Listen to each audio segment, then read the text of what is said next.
এগুলো থেকে অনেক ইজি। যেটা হার্ড সেটা ম্যাম তো দেখলাম যে একবারে খুব মানে দ্রুত চলে আসছে। এইটাতে এসে অনেকেই পারে না, ছেলে মানুষরাও অনেক সময় ঝুলে পারে। কালকেও একজন এরকম হয়েছে।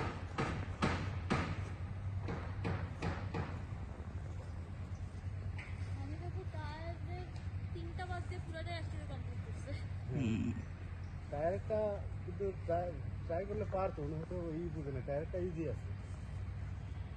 শক্তি লাগে না বেশি? হ্যাঁ, একটু হাতে কবজিতে আর ইয়েটা বেশি করে। আমরা একটু সুইমিং করার কারণে আরো বেশি হাত পা ব্যথা হয়ে গেছে। আরে অনেকে ওই পুরোটাই করছে এক কথায়। এইটাই পুরোটাই করছে। ওটাতে হচ্ছে কি হাত পা কেমন জানি মানে হাত অবশ হয়ে যায় এরকম মনে হয়, হ্যাঁ কাজ করে না। আর অনেক আপু is the champion of the world. আমি খুবই দুঃখিত গাইস, আমাকে সময় বেশি লাগে, অন্য করার সময় পেলাম না। একটু এখানে লক করে দেন না।